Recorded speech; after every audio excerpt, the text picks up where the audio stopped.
سامری تیرا کیا حال ہے؟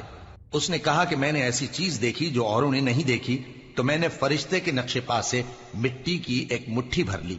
پھر اس کو بچڑے کے جسم میں ڈال دیا، اور مجھے میرے جی نے اس کام کو اچھا بتایا۔ موسیٰ نے کہا جا، تجھ کو دنیا کی زندگی میں یہ سزا ہے کہ کہتا رہے کہ مجھ کو ہاتھ نہ لگانا، اور تیرے لیے ایک اور وعدہ ہے، یعنی عذاب کا جو تجھ سے ٹل نہ سکے گا، اور جس معبود کی پوجا پر تو جمع ہوا تھا اس کو دیکھ، ہم اسے جلا دیں گے، پھر اس کی راکھ کو اڑا کر دریا میں بکھیر دیں گے۔ تمہارا معبود تو اللہ ہی ہے جس کے سوا کوئی معبود نہیں، اس کا علم ہر چیز پر محیط ہے۔ اس طرح ہم تم سے وہ حالات بیان کرتے ہیں جو گزر چکے ہیں، اور ہم نے تمہیں اپنے پاس سے نصیحت کی کتاب عطا فرمائی ہے۔ جو شخص اس سے منہ پھیرے گا وہ قیامت کے دن گناہ کا بوجھ اٹھائے گا۔ ایسے لوگ ہمیشہ اس عذاب میں مبتلا رہیں گے، اور یہ بوجھ قیامت کے روز ان کے لیے برا ہوگا، جس روز سور پھونکا جائے گا، اور ہم گناہگاروں کو یوں اکٹھا کریں گے کہ ان کی آنکھیں نیلی نیلی ہوں گی، تو وہ آپس میں آہستہ آہستہ کہیں گے کہ تم دنیا میں صرف 10 ہی دن رہے ہو،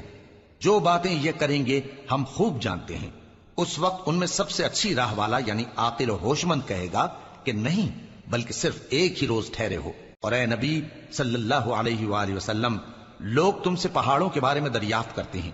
کہہ دو کہ میرا رب ان کو راکھ بنا کر بکھیر دے گا، پھر زمین کو ہموار میدان کر چھوڑے گا جس میں تم کوئی نشیب و فراز نہ دیکھو گے۔ اس روز لوگ پکارنے والے کے پیچھے چلیں گے اور اس کی پیروی سے انحراف نہ کر سکیں گے، اور رحمان کے سامنے آوازیں پست ہو جائیں گی، تو تم ایک ہلکی آواز کے سوا کوئی آواز نہ سنو گے۔ اس روز کسی کی سفارش کچھ فائدہ نہ دے گی مگر اس شخص کی جسے رحمان اجازت دے اور اس کی بات کو پسند فرمائے۔ جو کچھ ان کے آگے ہے اور جو کچھ ان کے پیچھے ہے وہ اس کو جانتا ہے، اور وہ اپنے علم سے اللہ کے علم کا احاطہ نہیں کر سکتی۔ اور اس زندہ و قائم کے روبرو منہ لٹک جائیں گے، اور جس نے ظلم کا بوجھ اٹھایا وہ نامراد رہا، اور جو نیک کام کرے گا اور مومن بھی ہوگا تو اس کو نہ ظلم کا خوف ہوگا اور نہ نقصان کا۔